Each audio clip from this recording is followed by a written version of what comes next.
This is the story of the Carboniferous period, an age that ended over 300 million years ago. When insects grew to sizes the planet has never repeated. It is a story of strange forests, heavy air, and giants no human eye has ever seen alive. How could a dragonfly grow wings as wide as a modern hawk's? How could a single millipede stretch longer than the body of an adult human? And why, after 60 million years of dominance, did every one of these enormous creatures quietly fade away, leaving behind only impressions in coal and stone? Over the slow hours ahead, you'll travel through the answers, into the swamps, the strange atmosphere, the smallest ancestors of every spider alive today, and the quiet thread that connects the Carboniferous to the sparrows and crocodiles still moving through our world right now. Tonight, we're going to drift quietly back into one of the strangest ages this planet has ever held. An age before the dinosaurs, before the first mammal, before grass and flowers and songbirds had even been invented. A time when the air itself was different, the forests were stranger, and the creatures moving through them were larger than anything alive today. The world we still live in carries the marks of that age in places most of us never look. In the ground beneath our cities, in the substance we burn to heat houses in the winter, in fossils so old that the minds of the people who study them can barely hold the measure of how long ago they lived. No human eye has ever looked upon any of it directly. Not a single mammal had yet evolved to walk its forests when this age was alive. Yet, every imprint pressed into black shale is a quiet message from it, a small proof that this world was once truly here. So settle in, breathe softly, and prepare yourself for a place older than every memory the planet still holds. A slow journey through an age that ended long before our own began. Before we go anywhere, we have to leave behind almost everything you know about the natural world. The trees that grow outside your window did not exist then. Neither did grass, flowers, songbirds, mammals, or anything resembling a mammal. To find the Carboniferous, you'd have to step back past the entire age of dinosaurs and keep going for almost another 100 million years after that. You'd pass through the Mesozoic with its long-reigning lizards, slip beneath the Permian and its strange sail-backed creatures, drift further still into a Paleozoic world that very few people ever stop to imagine. The journey doesn't end until the planet you find no longer resembles the planet you started from. Somewhere in that descent, in a stretch of time so deep it predates almost every familiar shape life ever took, sits the age we've come to see. 300 million years, 350 million on the far side, 300 million on the near. 60 million years long in total, named after the substance it would one day give the modern world. That is where we're going, slowly, gently, with no rush at all. But the trouble with going that far back is that there is no one to greet you when you arrive.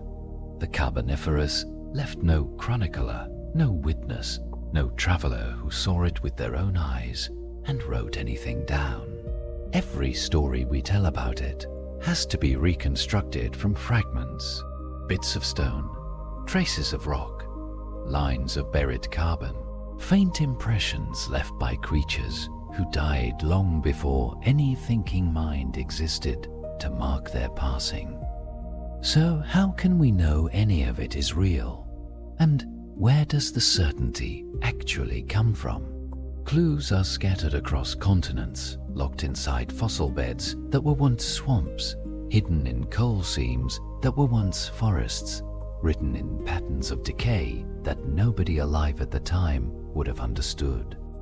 Reading those clues is a younger science than we'd like to admit.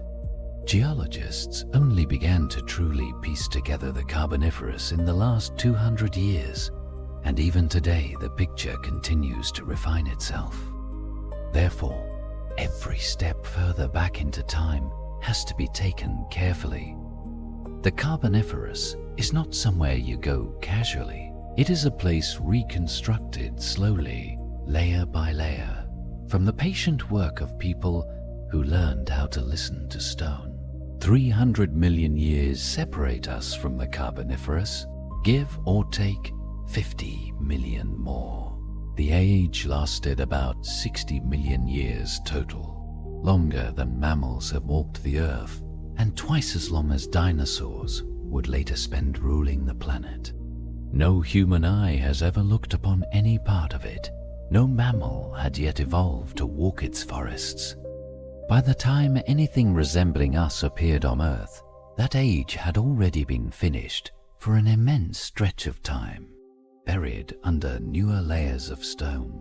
Its name comes from two Latin words, carbo, meaning coal, and ferro, meaning to bear, because nearly every piece of coal we burn today was made then. Trees from the Carboniferous became coal. Its swamps became the ground beneath cities. Creatures from that world, in their slow and silent way, faded into the same long darkness that holds every era that came before our own. Walking inside such an age feels almost impossible to imagine. Yet, every fossil pulled from black shale is a quiet message from it, a small proof that this world was once truly here, and nothing of it remains except the silence it left behind. But the silence isn't the whole truth about the Carboniferous.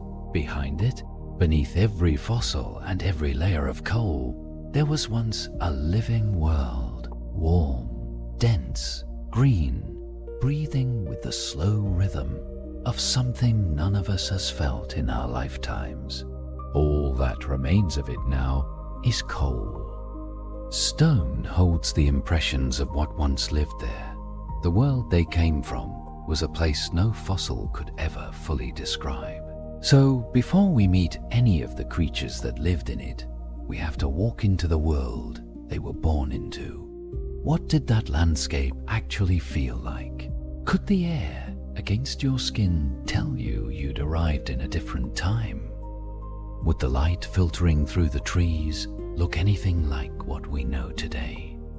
Setting foot on the land itself reveals something even stranger than the geography. The first feeling that meets you is heat, soft, even, all surrounding.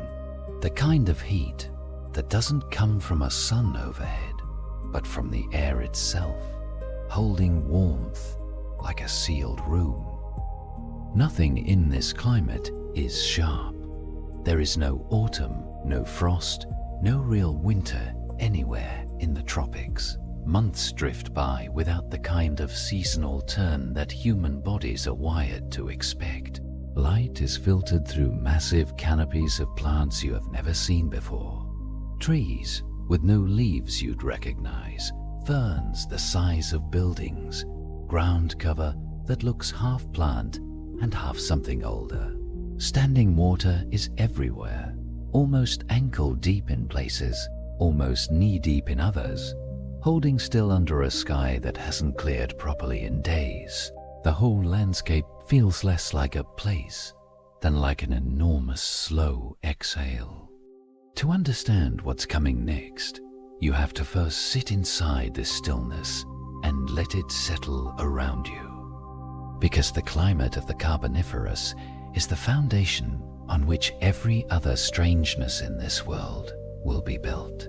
But something in this hot green silence is not what it appears to be. The warmth feels right. Humidity feels right. Towering ferns and slow standing water, all of that fits with what we'd imagine a tropical swamp to be.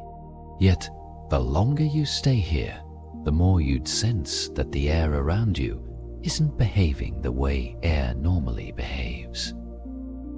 Light catches in it differently. Sounds carry a fraction farther than they should. Breath sits longer in the chest than feels familiar.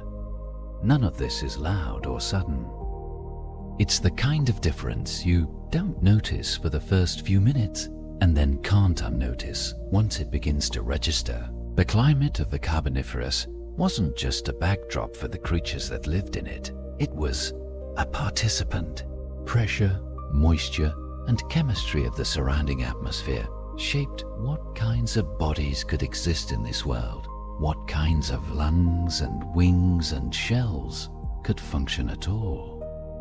Therefore, to understand why this period produced the strange and oversized creatures it produced, you can't begin with the creatures themselves. You have to begin with the climate that allowed them to be possible in the first place. What kind of world rises from such a setup? A world where humidity hangs in the air like a slow, patient breath. Heat pressed down on the land without sharpness, without seasons, without that familiar shift from spring into autumn that we know so well. Average temperatures sat between 20 and 25 degrees Celsius across most of the tropics, with no real winter to break the warmth. Lepidodendron, the towering scale trees of that age, grew 30 to 40 meters tall, their bark patterned in diamond-shaped imprints where ancient leaves had once attached.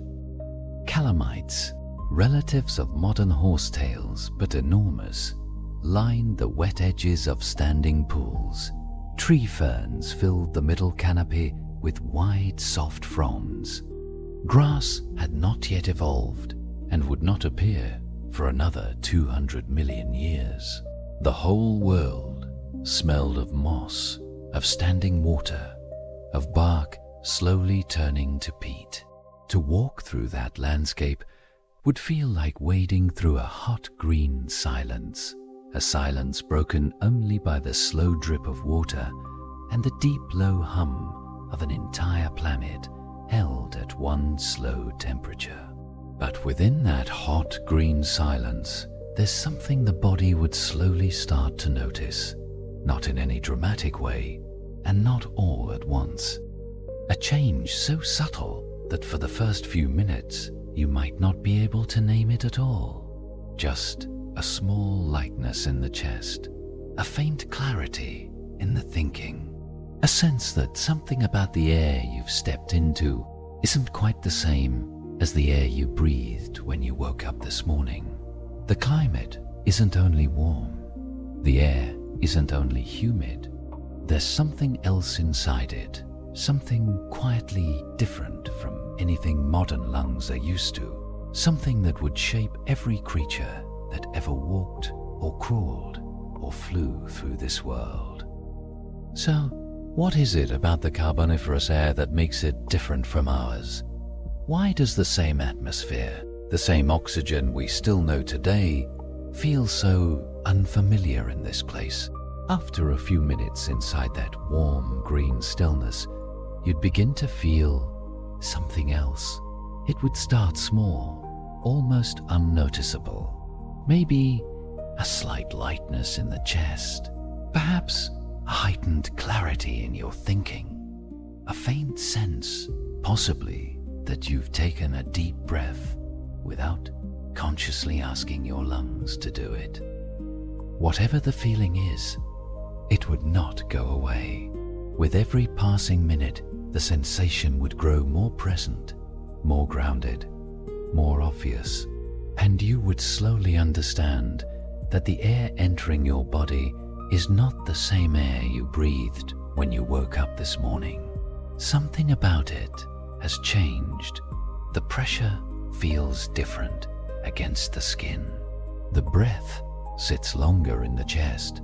Even the act of standing still requires less work. as if your body has discovered an unfamiliar abundance it doesn't quite know what to do with. To understand why this is happening and what it means for everything that will eventually grow in this world, we have to look at one specific measurement of the Carboniferous atmosphere, a number that on paper sounds modest, but that has shaped every other oddity of this era. But what is causing that feeling? Nothing in this swamp announces itself as different. You can't see the change, and you can't smell it either. The air looks like ordinary air. The swamp looks like an ordinary swamp, and yet your body keeps insisting that something has changed. Every cell, every nerve, every quiet biological process inside you seems to be aware of something your conscious mind has not been told. What's strangest is how subtle it is. There's no gasping, no choking, no warning sign that screams at you to leave. What you experience is the opposite of crisis, a kind of unfamiliar abundance, a sense that the air is offering something it doesn't usually offer. Therefore, to understand what's going on, you can't trust your eyes or your nose. The slow accumulating evidence inside your own body is what you have to trust.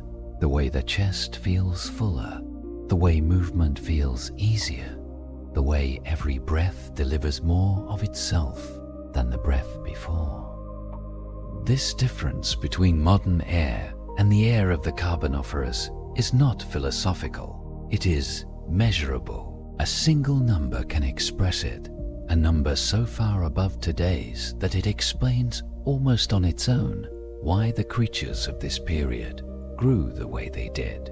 A brief, quiet word in the middle of the journey for anyone still awake enough to hear it. If the sound of this voice has been easier to rest with than usual, the gentlest way to thank this channel is to tap the like button below or follow along for future videos. The Carboniferous still has half its story left to tell. We'll continue right where we left off. The air in the Carboniferous was heavier than the air you and I breathe today. Where our modern atmosphere holds about 21 parts of oxygen for every 100 parts of total air, the Carboniferous atmosphere held closer to 35. That difference may sound small written on a page, but inside the body, it would feel enormous. Every breath would carry more weight, more presence, more of that subtle fullness the lungs recognize but rarely receive. A small flame would catch faster. Damp wood would burn where it shouldn't. Even the wind, when it moved, would press against the skin with a soft, heavier resistance, as if the air itself remembered what it was carrying. This was the highest oxygen level Earth has ever sustained. Before that age and after it, the planet has never returned to those numbers. For the creatures alive then, the difference was the very reason their world looked the way it did. There was no shocking moment to any of it, no thunderclap of difference, only an atmosphere quietly saturated with more of itself than the planet has known since. But knowing how much oxygen the Carboniferous held doesn't explain how it got there. Atmospheric oxygen doesn't simply accumulate on its own. Every creature that breathes pulls a little of it out of the sky. Decay does the same. Every bit of dead plant matter that rots removes a little more, returning the carbon to the soil and balancing the system. For oxygen to climb that high, something has to fall out of balance. Some condition had to repeat itself quietly, century after century, in a way no other period of Earth's history has quite repeated. The strange part is that the cause isn't dramatic. No exploding volcanoes, no extra suns, no sudden burst of new plant life. The reason is something far softer, something almost everyone misses the first time they hear it. So what was happening in those swamps that the rest of the planet has never managed to copy. Where did all this extra oxygen come from? And why did the planet refuse to take it back? Once you understand how much oxygen the Carboniferous held, the next question follows almost automatically. Where did all of it come from? Earth has had oxygen in its atmosphere for billions of years, but it has never reached that number before, and it has never reached it since. Something specific to the Carboniferous had to be different. Some ingredient of that age, some quiet condition repeating itself for millions of years, had to have produced this single, strange spike in the planet's breathable air. The forests we walked through were certainly part of the answer, but forests have existed on Earth in many other periods, and most of them never moved the atmosphere even close to 35%. So forests alone are not enough. Something else was happening in those swamps, something that had not happened before, and that would not happen again at the same scale. Something so unhurried and so easy to miss that scientists themselves did not piece it together until relatively recently. The clue, when it finally turned up, lay not in what was alive in the Carboniferous, but in what was no longer breaking down inside it. But here is where the explanation gets harder to picture. We're used to thinking of high oxygen as the result of more oxygen being produced, more plants, more sunlight, more photosynthesis, pouring breathable air into the atmosphere. Yet, the Carboniferous didn't just produce more oxygen than usual, it also kept that oxygen from being recycled. To understand why, you have to look not at what was happening in the swamps, but at what was failing to happen there. Every living thing that breathes oxygen also takes oxygen out of the air through respiration and decay, returning the carbon and balancing the system. So why didn't decay balance the Carboniferous? Why wasn't dead wood pulling oxygen back down into the soil the way dead wood pulls oxygen back down today? The answer hides in a chemical detail most of us have never thought about. A substance that gives wood its stiffness, a substance whose evolution was so recent in the Carboniferous that almost nothing else on Earth had figured out how to break it apart yet. Therefore, the planet ended up in a strange, unbalanced state. Plants kept making oxygen at the normal rate, but the usual machinery that would recycle that oxygen had simply not arrived yet. What made the oxygen rise so high wasn't volcanoes and wasn't drifting continents. It was a quiet failure of decay. Lignin, the tough fibrous material that lets trees stand upright, had only recently evolved in plants. Fungi and bacteria capable of breaking lignin apart had not yet caught up. So when a tree fell in the Carboniferous swamps, it simply sank and stayed where it sank, and never finished returning to the soil from which it had grown. Layer by layer, generation by generation, dead wood piled into the wet ground without rotting away. The carbon inside each fallen trunk stayed locked there, removed from the air, while the living forests above kept pulling more carbon down and releasing the oxygen along with it. Slowly, the atmosphere grew heavier with breathable air. Across millions of unhurried years, the planet became a quiet imbalance. Too much oxygen, too little decay to spend it back. Those forests were not deliberately changing the world. They were simply growing and dying and being remembered too well by the swamps that received them. But while those buried trees quietly pulled more and more oxygen out of the planet's slow recycling cycle, something else was beginning to fill the warm, humid sky above the swamps. The Carboniferous air didn't just feel different, it looked different too. Something was moving up there, something the swamps had never seen before. drifting between the great fern canopies in slow, patient circles. Today, when we look up at a sky full of movement, we see birds first. Maybe a butterfly, possibly a bat, as the sun goes down. None of those creatures existed yet. Not one. The Carboniferous sky was empty of every creature we would expect to find there. And yet, somehow, it was full of life. So what was up there? Which creatures were the very first to take to the air? And how did they manage to do it long before anything else with wings had even learned to try? There's a moment in every conversation about ancient creatures when somebody asks the obvious question. If the air was so full of oxygen and the swamps were so dense with life, what was actually moving through that air above the trees?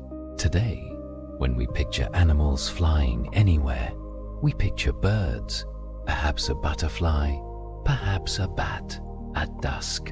We picture wings shaped by hundreds of millions of years of evolution, attached to creatures whose ancestors evolved flight comparatively recently in the long story of the planet.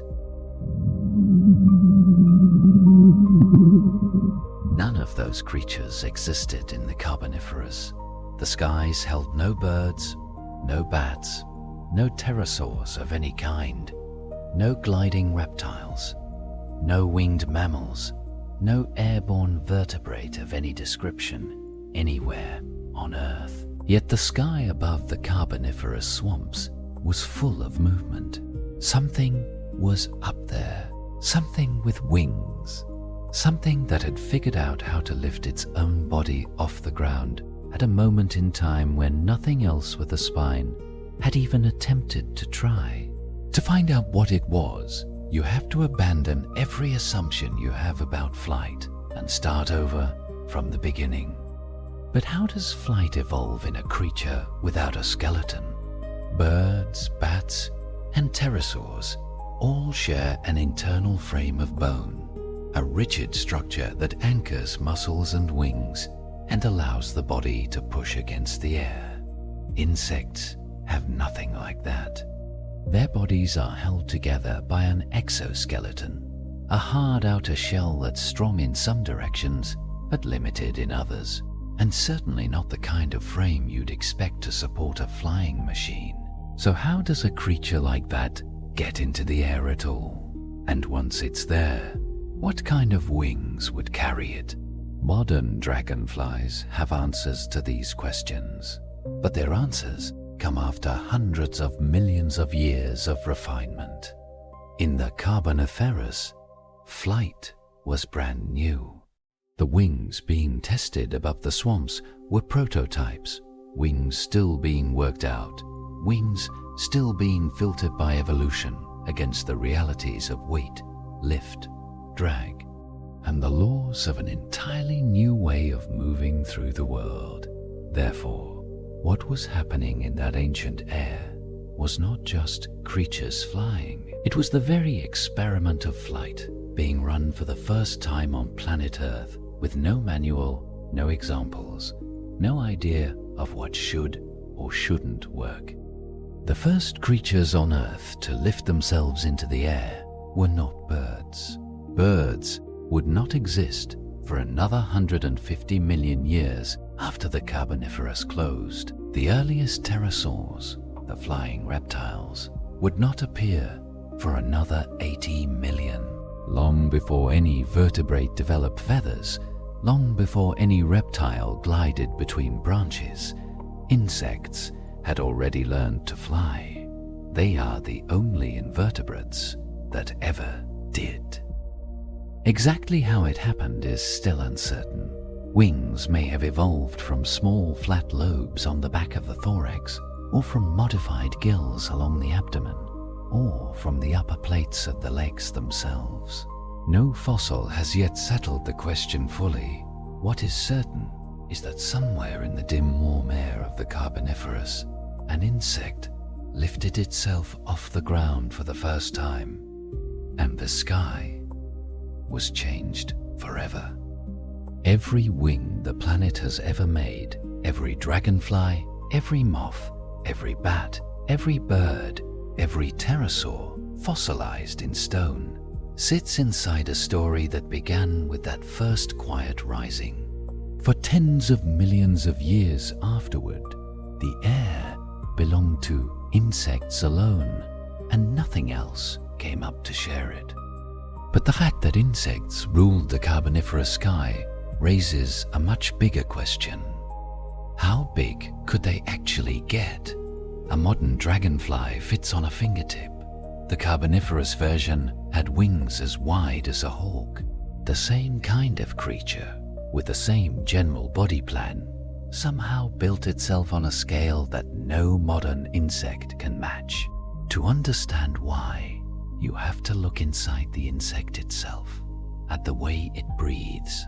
Insects don't have lungs the way you and I do. There's no chest, no diaphragm, no organ that pulls air in by pumping.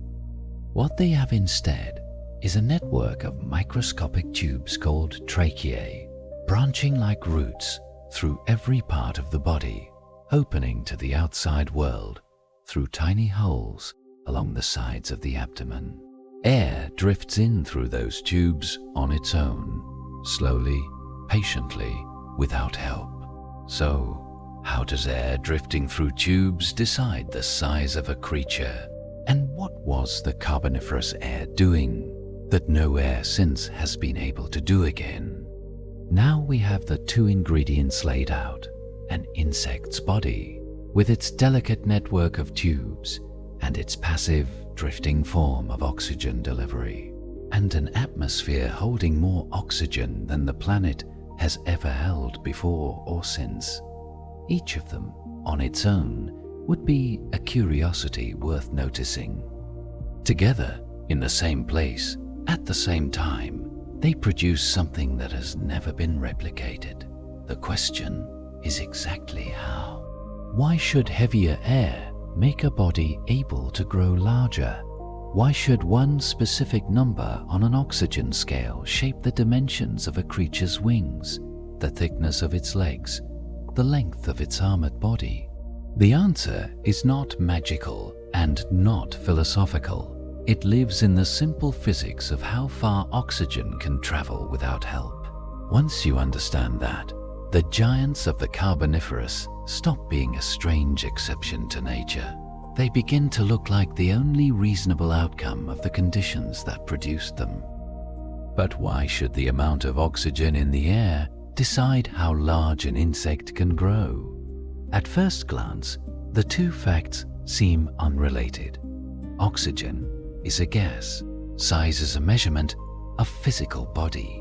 What connection could possibly link them so directly that one number on a chemistry chart limits the dimensions of an entire creature?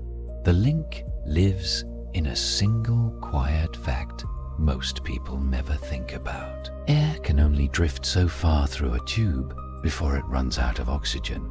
Every centimeter the air travels through an insect's body, it loses a little more of what it was carrying. So if a body grows long enough, or thick enough, or wide enough, the deepest cells inside it will eventually receive no oxygen at all, and the entire creature will quietly run out of breath from the inside out. Therefore, the maximum size of an insect is not a matter of bones or muscle or strength. It is a matter of geometry. The air around the creature and the distance the air has to travel inside the creature decide together how big that creature is allowed to be. Change the oxygen content of the atmosphere, and you change the maximum size every insect on the planet can reach. What the Carboniferous offered, in its strange and unrepeated way, was an atmosphere that could push that drifting oxygen farther than any time in Earth's history, before or since. With 35 parts of every 100 reaching every spiracle, every tube, every cell, the limits that constrain an insect's size today were quietly pushed back. A body could stretch longer without starving. Wings could span wider without weakening. Legs could thicken. A thorax could swell. An exoskeleton could be carried by the air around it instead of by the lungs inside it. The denser the air, the larger the body that could survive on it. At 21% oxygen, today's ceiling sits at roughly 15 centimeters, and the largest insect alive, the titan beetle of the Amazon, measures 16.7, almost exactly at the edge of what the modern air will allow. Nothing about the Carboniferous broke that rule. It simply lived under a different version of it. The giants were not exceptions to physics. They were the world's natural answer to the air it was breathing then. Now we can finally meet them. The creatures the Carboniferous air had made possible, the bodies that could only have existed inside that one heavy oxygen-rich atmosphere and that have never been matched by any insect since. We'll begin in the sky, high above the fern canopy, in a warm layer of air where the green light thickened and the humidity held still. The largest flying creature of the period drifted slowly through the trees. Its closest living relative is something you've almost certainly seen many times, hovering over a pond on a summer afternoon. Small, dual-bodied, beautiful, but easy to miss. Yet, in the Carboniferous, that family of insect-carried members built on a scale that no modern bird could match. So, how big did they actually get? What kind of wings, what kind of body would a Carboniferous dragonfly carry through that warm, humid air? And how does a creature like that, with no lungs and no skeleton, manage to fly at all when its wings stretch wider than the wings of any modern hawk? In the warm air just below the tops of the great ferns, where the green light thickened into a soft, humid haze, something larger than any modern insect occupied the sky. It moved differently. Its wings caught the light in a different way, and its presence in the air filled more of the visible space than anything we've encountered so far. To see it, you would have to look up well past the canopy of tree ferns, where the warm haze of the Carboniferous afternoon thickened into a soft, greenish blur. There, gliding on long pulses of motion, was a creature whose closest modern relatives are the small, jewel-bodied dragonflies that hover today over slow ponds and quiet streams. Except this was no small, jewel-bodied dragonfly. The wingspan stretched wider than the wings of any modern hawk. Its body alone, from head to tail, reached more than a foot in length. A shape this creature carried would have been familiar to anyone who has ever stood near a pond on a summer evening. And yet, the scale of it would have been so far beyond anything we know that the familiarity would feel like a kind of dream. But how could such a creature exist in physical reality? Wings alone present a problem. A 2-foot wingspan attached to an insect's body should not be able to generate enough lift to keep that body in the air. Muscles required for that kind of flight would be enormous. Forces acting on those wings during flight would tear ordinary insect tissue apart. Even the basic geometry of a body that long, hovering through the canopy of giant ferns, raises questions about balance, energy use, and how a creature without lungs could possibly fuel the muscles that needed to keep beating.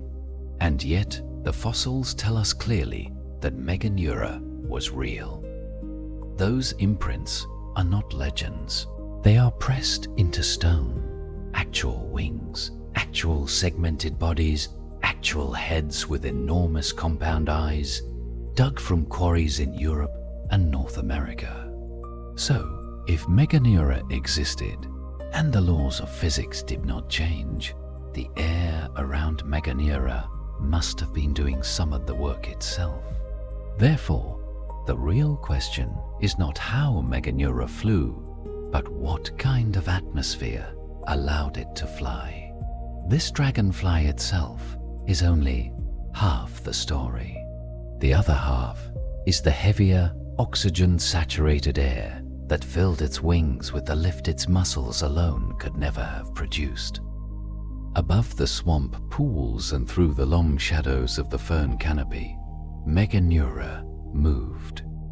Its wings spanned more than 2 feet from tip to tip, wider than the wings of any modern hawk, and they were translucent, finely veined, almost glass-like in the soft carboniferous light.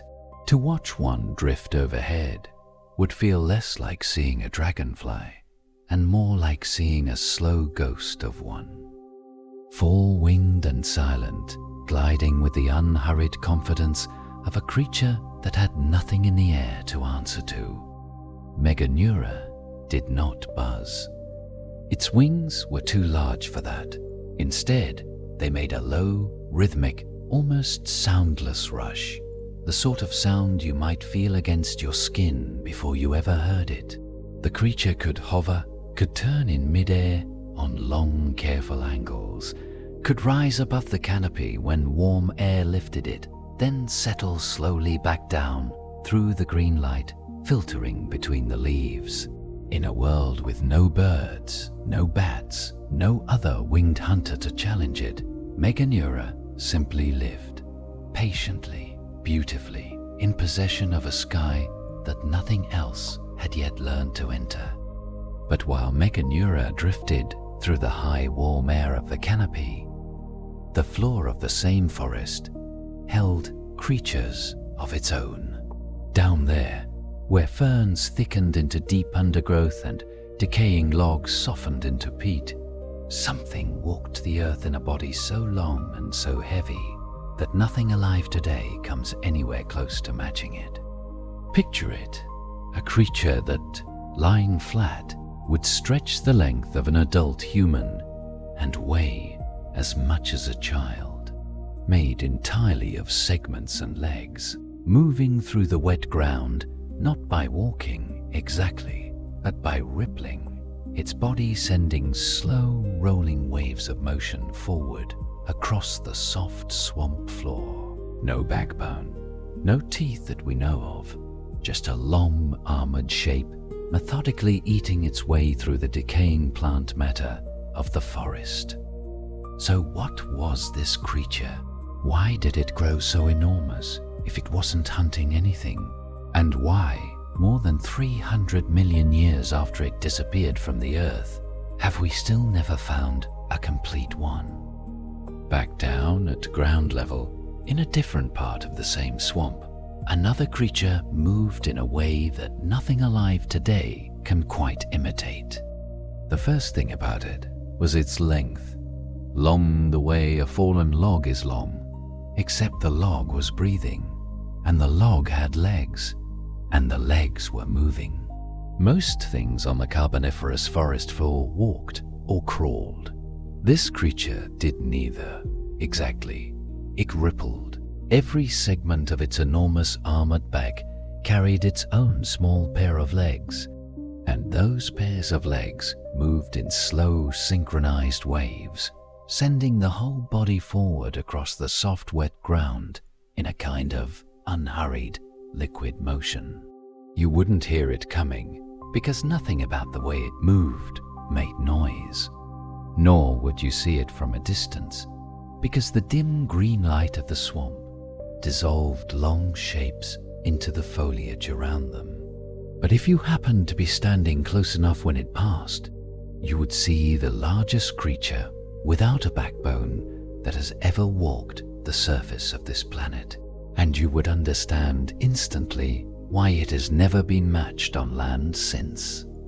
But here's something nobody expects when they first hear about Arthropleura. Despite its enormous size, despite 8.5 feet of armored body, despite the weight and the legs and the apparent intimidation of its presence, this creature was not a predator. It hunted nothing, chased nothing, threatened nothing alive. Its diet was simple: fallen leaves, soft decaying wood, the gentle plant material that piled up on the floor of every Carboniferous swamp. So, why did it grow so big if it didn't need to hunt anything? And why has every fossil we've ever found been incomplete in such a strange way? In over 100 years of digging, scientists have recovered segment after segment of Arthropleura's long armored body. Dozens of these segments scattered across Europe and North America, but they have never recovered its head. Not one mouth, not one antenna, not a single facial fragment shows us what the front end of this creature actually looked like. Therefore, even today, Arthropleura is a creature we know everything and nothing about at the same time. Its body and diet are well known, but the part of it that would have looked back at any visitor walking through that ancient swamp has been completely lost to time. On the floor of the same forest, where ferns thickened into deep undergrowth and decaying logs softened slowly into peat, a creature moved that has never been matched on land since. Arthropleura was a millipede, but the word millipede hardly contains it. Its body could reach 8.5 feet long, segmented from end to end in plates of overlapping armor, each segment carrying its own small pair of legs that moved together in a slow rolling ripple. A full-grown Arthropleura weighed close to 100 pounds. It would have taken up the length of an adult human stretched out on the ground. Yet, none of this size was used for hunting. Arthropleura ate only plants, soft leaves, rotting wood, the gentle decay of the forest floor itself. It had no need to chase anything. Strange as it sounds, no fossil of its head or mouth parts has ever been found anywhere in the world. Only the long armored body segments, scattered through Carboniferous stone in pieces that scientists have been quietly assembling for over 100 years. The creature simply moved through the swamp, eating, growing, shedding its armor, and growing again. The largest land invertebrate the planet has ever known, walking quietly past the silent ferns as if there were nothing strange about its shape at all. But every world this strange has to eventually come to an end. The Carboniferous didn't last forever, and neither did the creatures it produced. Dragonflies the size of hawks, millipedes longer than humans, all the strange and oversized animals that filled the swamps for 60 million years, not one of them is alive today. Their lineage simply ran out. Whatever arrangement had made them possible disappeared, slowly, gradually, in a process that took millions of years. No human alive at the time would have noticed it happening. There was no single catastrophe, no clear moment when the world tipped over. Yet the giants faded, and the heavy air thinned, and the great forests slowly gave way to landscapes that more closely resemble what we know today. So what actually ended the Carboniferous? What slow unraveling pulled apart a world that had been so stable for so long? For all the strange and oversized creatures that filled the Carboniferous, there is something the world should know about them up front.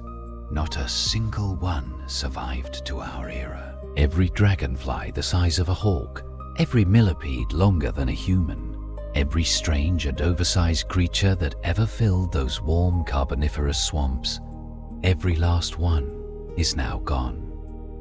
Their fossils and imprints in stone are all that remain. Strange, impossible-looking shapes still rest in old swamp beds, pulled out by paleontologists and assembled piece by piece in laboratory drawers. But none of these creatures lasted. The Carboniferous itself ended.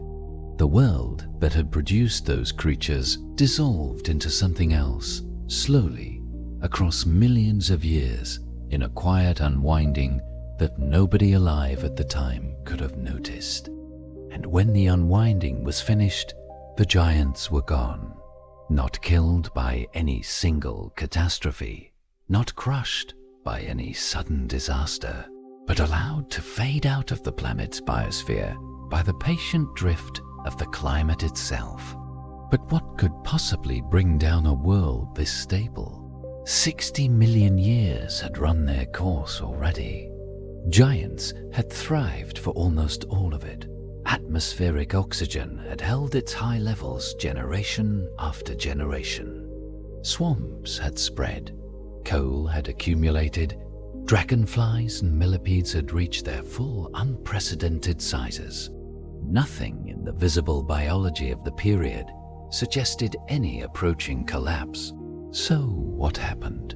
Where does an ending come from when there's no obvious disaster to trigger it? The answer turns out to be quieter than any catastrophe. A slow chain of changes, each one unremarkable on its own, that together pulled the foundation out from under everything the giants depended on. Continents finished assembling themselves into Pangaea, and climate patterns shifted in ways that altered rainfall over the equator.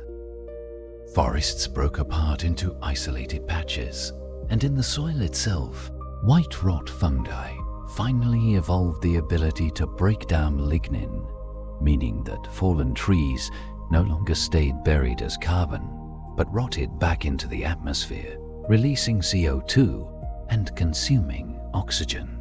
Therefore, the high oxygen levels that had defined the entire period quietly began to fall. The giants did not see it coming, could not have seen it coming. Their bodies depended on a balance that was draining away beneath them, generation by generation. What ended the giants was not a single disaster. There was no asteroid in the Carboniferous, no eruption that turned the sky to ash, no sudden cold that swept the swamps clean overnight. The end came slowly, in the way most endings on Earth actually come, quietly, gradually, almost without notice. Pangaea finished assembling itself. Those shifting continents changed the way wind moved, the way rain fell, the way warm currents carried heat across the oceans. Vast Carboniferous rainforests, which had been spreading across the equator for millions of years, began to break apart into isolated patches. Scientists today call it the Carboniferous rainforest collapse, dated to roughly 305 million years ago. With fewer trees to lock carbon underground, less oxygen poured into the atmosphere. Decay was catching up. White rot fungi had finally learned to eat lignin.